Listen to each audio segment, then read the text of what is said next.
नमस्ते, थर्ड आई में आपका स्वागत है।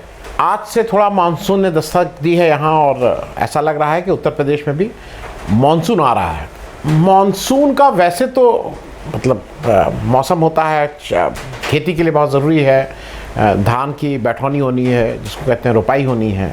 लेकिन एक वर्ग ऐसा है जो जहाँ पे थोड़ा लोग ज़्यादा जाने लगते हैं, जो डॉक्टर साहब लोग हैं और जो दवा वाले हैं, उनके लिए ये थोड़ा सीज़न बोला जाता है कि लोग बीमार ज़्यादा पड़ते हैं, खास इस तरह की बातें होती हैं, खास करके इस मानसून में, ये जो बरसात के मौसम में।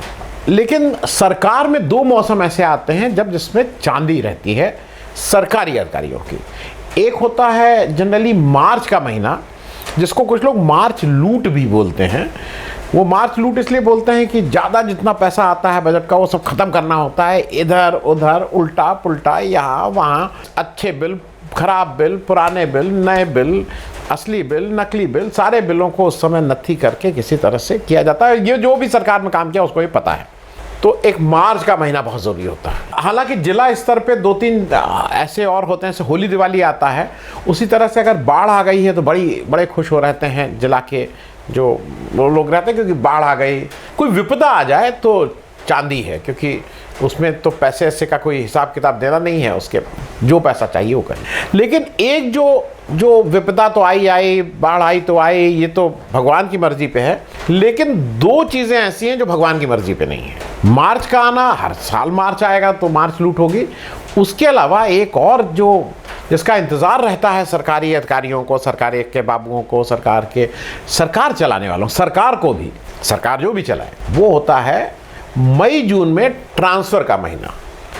अब ट्रांसफ़र के महीने में सब लोग अपना लिस्ट बगल में दबा के, कोई इसको यहाँ करना है, उसको वहाँ करना है, इस पे 2 लाख मिले। अब 2000 20,000 की तो बात है नहीं है।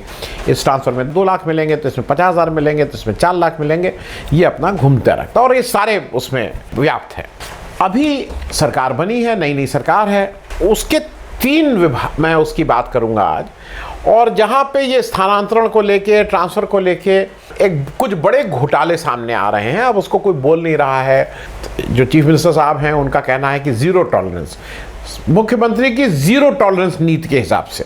तो सबसे पहले थोड़ी बात कर लें स्वास्थ्य विभाग की। स्वास्थ्य विभाग सीधे डिप्टी चीफ मिनिस्टर जो हमारे हैं Brajesh Pathak ji, active student politics से आने वाले, लखनऊ विश्वविद्यालय के अध्यक्ष, उसके बाद बहुत एक्टिव पॉलिटिशियन, पहले बीएसपी में बहुत एक्टिव, अब बीजेपी में बहुत एक्टिव। अकेले ऐसे जिनके घर अगर कोई जाए तो वो हर एक के लिए उपलब्ध, हर एक से मिलना, बाकी मंत्रियों से मिलना इतना आसान नहीं है, लेकिन वो हर एक के लिए उपलब्ध हैं, हर एक के लिए मिलते हैं, हर एक की दुख दर्द सुनते हैं। जब डिप्टी चीफ मिनिस्टर बने तो उन्होंने एक अपनी स्टाइल में, हालांकि उसके बारे में कुछ लोगों की अलग राय भी है, लेकिन उन्होंने छापा मारना शुरू किया। छापा मतलब वो किसी भी अस्पताल में जाते थे, किसी भी सरकारी अस्पताल में ऑब्वियसली, और नॉर्मल आदमी बन के कभी लाइन में खड़े हो जाते हैं, कभी सुबह पहुंच जाते हैं, तो वो सारा कुछ वो कर रहे थे। व्यक्तिगत लेवल पे एक अच्छी इमेज बनती है, लोगों को लगता है कि भाई बहुत कर रहे हैं। अब उससे कितना ठीक होता है नहीं होता है वो एक अलग बात है, क्योंकि उसके बारे में कुछ लोगों की अलग राय है। उनका कहना है भाई ये मंत्री का काम नहीं है, लेकिन वो इस तरह का फर्स्ट हैंड जाके उन्होंने ये काम शुरू किया। उनके जो ये तो डिप्टी चीफ मिनिस्टर, कैबिनेट मंत्री, उनके जो छोटे मंत्री minister of state Mayankeshwar Singh ji, पढ़े लिखे राज परिवार से आते हैं, पिता भी पॉलिटिक्स में थे, शहर के एक बड़े स्कूल, लखनऊ के एक बड़े स्कूल के एक समय मैनेजर भी रहे, अच्छे व्यक्ति। वो भी परेशान है, वो भी इनके छोटे मंत्री हैं। ये दोनों लोग, मैं मेडिकल स्वास्थ्य विभाग की बात कर रहा हूँ, दोनों मंत्रियों ने लेटर लिख के, डिप्टी चीफ मिनिस्टर साहब ने एक लेटर लिखा और मयंकेश्वर सिंह जी ने 3 लेटर लिखे। ट्रांसफर पोस्टिंग में जानकारी चाहिए कि इसमें बड़ी अनियमितताएं हुई हैं, बड़ी दिक्कत हुई है, इसमें कुछ इस तरह की बातें उन्होंने खुद कही हैं। अब जरा ये समझ लीजिए कि ये किससे पूछ रहे हैं। जो स्वास्थ्य विभाग है उसमें डिप्टी चीफ मिनिस्टर साहब ने पत्र लिखा है additional chief secretary medicine and health Amit Mohan Prasad ji को। अच्छा, अब जो ट्रांसफ़र होता है उसमें बताया ये गया है कि वो जो ट्रांसफ़र है उसको अप्रूव करते हैं रविंद्र कुमार साहब जो सेक्रेटरी हेल्थ हैं, और रेटिफाई करते हैं additional chief secretary medicine and health Amit Mohan Prasad साहब। ये सब लोग IAS लोग हैं। अब एक DG हेल्थ भी थे डॉक्टर वेद व्रत सिंह, वो 30 जून को ट्रांसफ़र ऑर्डर निकाला और उसी दिन वो रिटायर भी हो गए। अब ट्रांसफ़र ऑर्डर में मतलब वो हंसी की भी बात हो गई है और लोगों को साफ साफ लग रहा है कि ऐसा होता है ना जब आपके सामने आपका विवेक खत्म हो जाता है। जैसे पहले एक समय घूस, हरदम घूस लिया जाता है, तो जब घूस लेते थे तो थोड़ा रहता तुम्हें कहाँ जाना, तुम्हारा घूस इतना अब जब अंधाधुंध है कि हर माल चलो आ जाओ आ जाओ आ जाओ, ऑन सेल है, तो ऑन सेल में आपने कभी देखा ना, कभी कोई ये फ्रॉक ज़्यादा में, ये पैंट कम में, ये नेकर ज़्यादा में, इस तरह से होता, तो ये सब ऑन सेल था। तो उस आपाधापी में जो अनियमितताएं हुई हैं और जो खुद मंत्री जी उनसे कह रहे हैं, उसमें 3-4 चीज़ें मैं आप बता रहा हूँ। जनरली ये सेटल नीति है, सरकारी आदेश भी हैं कि अगर पति पत्नी, हम डॉक्टरों के उसमें कहना, अगर हो तो एक जिले में ही दोनों का स्थानांतरण होना चाहिए। ठीक बात भी है कि अगर पति पत्नी अलग अलग रहेंगे तो उनका भाई वर्क भी इफेक्ट करेगा, बार बार आना जाना होगा छुट्टी पे, तो एक जिले में होना चाहिए। इसमें बहुत से ऐसे ट्रांसफ़र हुए कि पति कहीं भेज दिए गए, पत्नी कहीं भेज दिए गए। ऐसा कहा जा रहा है कि करीब 250, एक प्रिंट सबने स्टोरी की है सारे पेपर में, 250 से 400 इस तरह के ट्रांसफ़र हुए हैं जिसपे माहौल की बात हो गई है। अब कुछ ऐसे लोगों के ट्रांसफ़र हुए जिनकी अब 2 साल से कम सर्विस बची, उनका भी ट्रांसफ़र कर दिया गया, जबकि सरकार की ये भी नीति है कि लास्ट के 2 साल में हम ट्रांसफ़र नहीं करेंगे, उसको डिस्टर्ब वहाँ से नहीं करेंगे। ये बहुत से केस आए जब एक डॉक्टर साहब के 2 जिलों में ट्रांसफ़र हो गए। एक मेरे ही भी जानने वाले हैं, उनका भी यही हुआ है। एक डॉक्टर ट्रांसफ़र ऑर्डर 2 निकल गए, 2 जिलों में चले जाइए। एक ये भी आया कि आँख के डॉक्टर साहब का जनरल सर्जरी की वाली पोस्ट पे ट्रांसफ़र हो गया। तो वो ये कह रहे हैं कि साहब मैं तो आँख का डॉक्टर हूँ, मैं हार्निया कैसे ऑपरेशन करने लगूंगा, लेकिन ट्रांसफ़र हो गया क्योंकि चीज़ें ऑन सेल हैं। वो आप सुनते नहीं, बड़े बड़े वो कभी कभी पेपर में निकलते हैं कि अंतिम सेल, वो 2 भाइयों की आपस की लड़ाई में अब हो गया, आ जाइए लूट लीजिए, लूट सेल, अंतिम सेल। तो ये कुछ उस तरह की सेल थी क्योंकि 30 जून को ख़त्म हो रहा था, 30 जून तक सब आओ बेचो बेचो। और सुन लीजिए, डॉक्टर दीपेंद्र सिंह थे, 17 जून को उनकी मृत्यु हो गई, उनका भी ट्रांसफ़र कर दिया गया, मौत के बाद भी उनका। डॉक्टर सुधीर चंद्रा, 12 जून को डेथ हो गई, उनका भी ट्रांसफ़र कर दिया गया। ब्रिजेश पाठक जी ने अपने लेटर में लिखा, मयंकेश्वर सिंह जी ने अपने लेटर में, उन्होंने, मयंकेश्वर जी ने थोड़ा और डिटेल मांगा है, उन्होंने medical officer, nurses, paramedical staff जो होता है, इनके डिटेल्स मांगे हैं, कैसे हुआ क्या हुआ। लेकिन ये फैक्ट है कि ये जो ट्रांसफ़र का उद्योग है, ये बहुत मजबूती से जड़ जमा है उत्तर प्रदेश में। और कोई अभी ये कहना गलत होगा कि 6 साल में, इसकी जड़ें बहुत पुरानी हैं, कुछ 30, 40, 50, 60 साल से मेरे ख्याल में जब से ये हुआ तब से जड़ें हैं। पहले लोग शायद पैसे की जगह कुछ भाईचारे में भी हो जाता था, अब तो मामला बिल्कुल साफ साफ है कि अब हर चीज़ क्वांटिफाइड है, हर चीज़ का पैसा है। क्योंकि जब माँ का दूध तक, अब breast milk is also on sale, तो वाई नॉट दिस, इसको भी क्वांटिफाई करके एक वैल्यू बना दी गई है। दूसरे मंत्री साहब का सुन लीजिए, दूसरे मंत्री साहब हैं दिनेश खटिक साहब, ये राज्य मंत्री हैं जल शक्ति के, दलित समुदाय से आते हैं। आज उन्होंने इस्तीफा दे दिया। उन्होंने एक लंबी चिट्ठी लिखी है आज, उन्होंने ये 19 को उनकी चिट्ठी 19 तारीख की। अब उनकी जो ग्रीवांसेस है चिट्ठी में जो उन्होंने लिखा है, वो मैं चिट्ठी लगा दे रहा हूँ, लेकिन उनका मूल रूप से 4-5 है। उनका कहना है कि वो आदेश देते हैं, उस पर कोई कार्रवाई नहीं करता है, कोई अधिकारी उस पर कार्रवाई नहीं करता है। फिर वो कह रहे हैं कि मुझे बैठक तक की सूचना नहीं दी जाती है, अपनी बैठक होती रहती है, मंत्री जी को इसका पता भी नहीं चलता है। फिर वो ये भी कह रहे हैं कि मुझे केवल एक गाड़ी दे दी गई है एज मंत्री, कि भाई गाड़ी लो और अपना, बाकी से तुमसे मतलब नहीं। ये मंत्री जी लिख रहे हैं, मैं नहीं कह रहा हूँ, वो कह रहे हैं, वो लिखे हैं, उन्होंने लिखा है, टर्म यूज़ किया है जो मैं कह रहा था ना, मई जून, उन्होंने लिखा स्थानांतरण सत्र, जो ट्रांसफ़र का पीरियड है, वो कह रहे हैं उसमें बहुत भ्रष्टाचार हुआ है। मंत्री जी का खुद कहना है, वो खुद कह रहे हैं भ्रष्टाचार हुआ है। मेरे ख्याल में ये कोई मतलब नई बात नहीं बता रहे हैं, ये तो पता ही है कि भ्रष्टाचार होता है। उनका कहना यह है कि 9 जुलाई को उन्होंने ट्रांसफ़र डिटेल मांगे थे अपने विभाग से, वो आज तक नहीं मिले हैं। उन्होंने नाम से लिखा है कि अनिल गर्ग साहब जो प्रिंसिपल सेक्रेटरी हैं, ये उनसे फ़ोन पे बात करके कुछ मांग रहे थे, उन्होंने फ़ोन ही काट दिया, मंत्री जी का फ़ोन काट दिया गया। उन्होंने ये भी लिखा है कि नमामि गंगे योजना जो है उसमें तो बहुत ही और भ्रष्टाचार है, ये नाम से ये सब लिखे हैं। और एक जो सीरियस बात कही है, और जो मुझे ऐसा लगता है कि वो कोई माने या ना माने, लेकिन वो कहीं ना कहीं वो अंडरकरंट रहता है। उन्होंने कहा है कि अधिकारी, मैं चूँकि दलित वर्ग से आता हूँ इसलिए मेरा अपमान करते हैं। और मुझे ये लगता है कि ये उनकी जो बात है ये जायज़ है। ये कहीं ना कहीं वो जो एक upper caste, lower caste, schedule caste का जो एक समस्या है, वो अधिकारियों में बिल्कुल ठीक से है। अब जो सबसे बेहतरीन बात इनकी दिनेश खट्टक साहब की सुन लीजिए। ये जो लेटर इन्होंने लिखा है, अगर आदमी इस्तीफा दे रहा है तो लेटर किसको लिखेगा? उत्तर प्रदेश का व्यक्ति इस्तीफा दे रहा है, किसको लिखेगा? मेरे हिसाब से मुख्यमंत्री को लिखेगा, या अपने कैबिनेट मंत्री को लिखेगा, या गवर्नर को लिखेगा। नहीं, इन्होंने इस्तीफा लिखा है। अच्छा, मान लीजिए पार्टी के भक्त हैं तो पार्टी अध्यक्ष को लिखेंगे, स्टेट पार्टी अध्यक्ष लिखेंगे या नेशनल पार्टी। इन्होंने अमित शाह साहब को लिखा है। तो आप समझ सकते हैं कि कौन चला रहा है।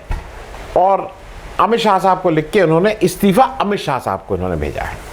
ठीक है, अच्छा हुआ कि अब, क्योंकि कुछ दिनों में ऐसा भी आएगा जब लोग इस्तीफा ईडी को और इन सबको भेजने लगेंगे। चलिए, अब तीसरे विभाग के, मतलब ये तो मंत्री तो तीसरे थे, अब चौथे मंत्री या तीसरा विभाग है पीडब्ल्यूडी। जितिन प्रसाद साहब कांग्रेस से तोड़ के लाए गए, बिल्कुल फैन फेयर के साथ। ये देखिए, ये आ गए हैं और सारे ब्राह्मण अब हमको वोट करेंगे। और भाई वो इलेक्शन जीत के भी आए और उनका बीजेपी ने खूब ठीक से इलेक्शन जीता।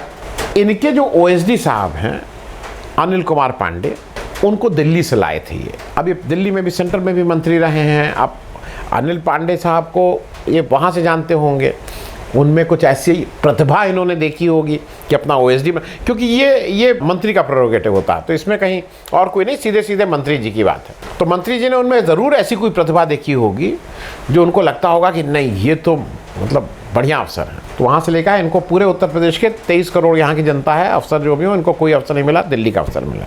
यहाँ के जो भ्रष्टाचार है उसकी जांच के लिए एक प्रेस विज्ञप्ति निकली है कि मुख्यमंत्री के जीरो टॉलरेंस योजना के अंतर्गत जो एपीसी बोले जाते हैं, एग्रीकल्चर प्रोडक्शन कमिश्नर, एपीसी के चेयरमैनशिप में एक जांच हुई।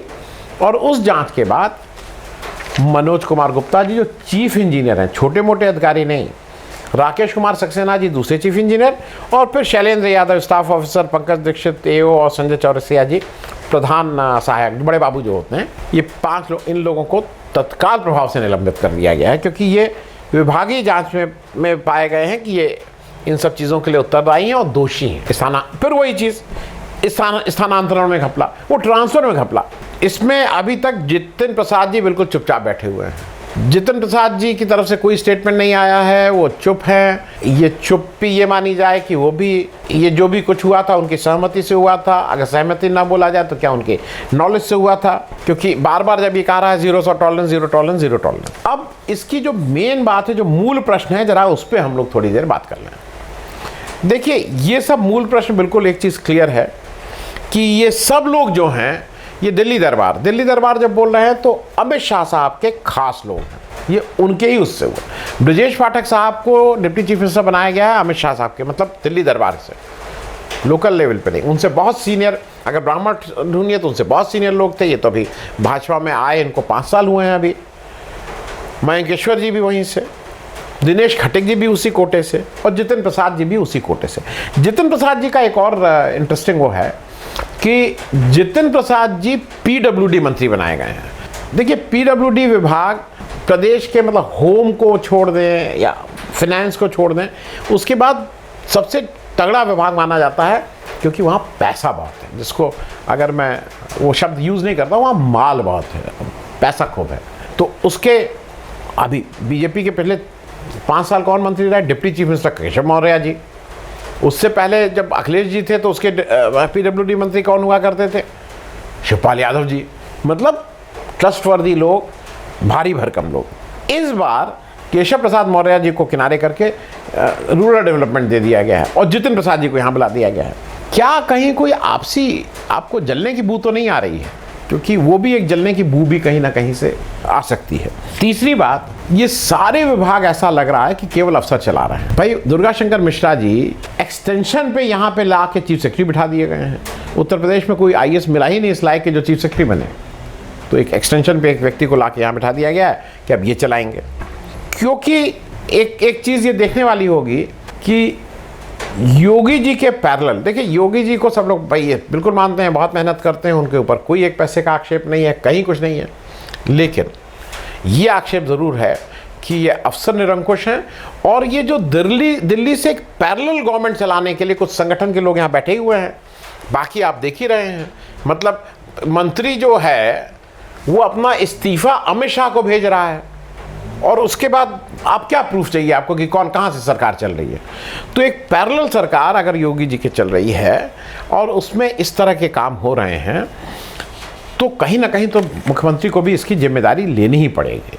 वो टफ है, सब कुछ है, लेकिन नाक के नीचे ये सब काम भी हो रहे हैं। क्योंकि ये अमित शाह साहब को भी देखना होगा कि आप, ठीक है, आपने कैबिनेट बनवाते समय आपने अपने आदमी थे, आपने इनको रखवा दिया, उनको रखवा दिया, लेकिन जब एक कैबिनेट बन गई है तो आपको अपने लोगों से भी कहना चाहिए कि भाई अब तुम्हें जाके अब बात तो वही करनी पड़ेगी, तुम्हें you have to work under the chief minister. ये हमारे पास इन सब कामों के लिए मत हो। अगर वो सरकार चाहते हैं जो डिलीवर करे, अगर वो सरकार चाहते हैं जो आम आदमी तक पहुँचे, नहीं तो जैसा चल रहा है वैसा चल ही रहा है। आपके पास एक फॉर्मूला तो आ ही गया है जिस फॉर्मूले से हर इलेक्शन आप जीत सकते हैं, तो उस फॉर्मूले का इस्तेमाल तो आप करते रहेंगे, आप इलेक्शन जीत जाएंगे। लेकिन प्रदेश की जो हालात है वो तो बहुत अच्छी नहीं होगी। बहुत बहुत धन्यवाद।